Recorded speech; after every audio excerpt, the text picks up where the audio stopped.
अस्सलाम वालेकुम dear students, मैं हूं गुलाम रसूल। हम आज की वीडियो में बात करेंगे क्या आईसीएस के बाद बीएस नर्सिंग के फील्ड में जा सकते हैं। नंबर 1 इस पे बात की जाएगी। नंबर 2 पे आईसीएस के बाद हमारे पास और कौन कौन से मतलब के फील्ड आ जाते हैं जिसमें मूव करके हम अपना जो करियर है वो सेव कर सकते हैं, वो टॉप के फील्ड कौन कौन से आ जाते हैं, दो चीज़ें। तीसरे नंबर पे अगर आईसीएस के बाद जॉब करना चाहें तो हम जॉब में कहाँ कहाँ अप्लाई कर सकते हैं और किस टाइप की जॉब्स ऑफर होती हैं।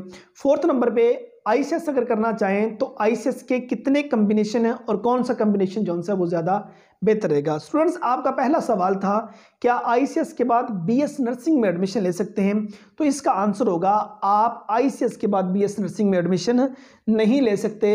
बीएस नर्सिंग के लिए ज़रूरी है कि आपने इंटरमीडिएट में फिजिक्स, बायोलॉजी, केमिस्ट्री ये 3 सब्जेक्ट्स आपने ज़रूर पढ़े हो, मीन्स आपने एफएससी प्री मेडिकल की हो तो आप बीएस नर्सिंग में अप्लाई कर सकते हैं। आईसीएस के बाद आप बीएस नर्सिंग में अप्लाई नहीं कर सकते। सेकंड नंबर पे स्टूडेंट्स, आईसीएस के बाद जो अगर मेजर शोबों की बात की जाए, आईसीएस के बाद आपके पास कंप्यूटर के शोबे आ जाते हैं। बीएससीएस है, बीएस आईटी है, बीएस सॉफ्टवेयर इंजीनियरिंग है, बीएस डेटा साइंस है, बीएस आर्टिफिशियल इंटेलिजेंस है और दीगर भी आ जाते हैं। आप उन शोबों में एडमिशन ले सकते हैं। आप कल को सीए कर सकते हैं, एसीसीए कर सकते हैं, आप बीबीए आईटी कर सकते हैं, बीबीए कर सकते हैं। आप आईसीएस कर लेने के बाद डियर स्टूडेंट्स आप कल को BS English, BS Urdu, BS Arabic इस जैसे डिग्री प्रोग्राम लॉ की फील्ड में जाना चाहें, ये डिग्री प्रोग्राम आपके पास मौजूद हैं जिनमें आप कल को इन हो सकते हैं। तीसरा नंबर पे अगर आईसीएस के बाद जॉब करना चाहें स्टूडेंट, आपके पास Punjab police, army, navy, air force, वापडा, NADRA, judiciary department, agriculture, education, जहां जहां इंटरमीडिएट बेस पर जॉब्स ऑफर होती हैं 12 क्लासों की बुनियाद पर, वहां डियर स्टूडेंट्स आप कल को आईसीएस के बाद अप्लाई करने के लिए एलिजिबल हैं। ठीक है। फिफ्थ नंबर पे बात की जाए आईसीएस का कौन सा डिसिप्लिन जो है वो ज़्यादा बेहतर रहेगा। डियर स्टूडेंट्स, आईसीएस फिजिक्स भी है, आईसीएस स्टैट भी है, आईसीएस इकोनॉमिक्स भी है। ये 3 जो कम्बिनेशन है ये ज़्यादा चल रहे हैं। जो आईसीएस फिजिक्स है इसमें फिजिक्स, मैथ, कंप्यूटर ये 3 सब्जेक्ट आप इलेक्टिव पढ़ते हैं।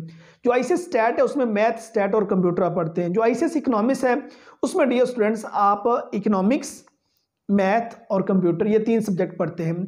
इनमें जो सबसे बेहतरीन आपका सब्जेक्ट कम्बिनेशन आएगा वो आईसीएस फिजिक्स है। आईसीएस फिजिक्स कंप्लीट कर लेने के बाद नंबर ऑफ डिग्रीज प्रोग्राम जो है वो ज़्यादा है। इंजीनियरिंग के तमाम शोबे आ जाते हैं, civil engineering, chemical engineering, mechanical engineering, petroleum engineering. ठीक है, ये तमाम ये भी आपके पास मौजूद है। सॉफ्टवेयर साइंस, सॉफ्टवेयर हाउसेज जो हैं उनके अंदर भी ज़्यादा जॉब्स है। और कल को फिजिक्स के फील्ड में मूव करना चाहें वो भी तमाम उनमें आप कल को मूव कर सकते हैं।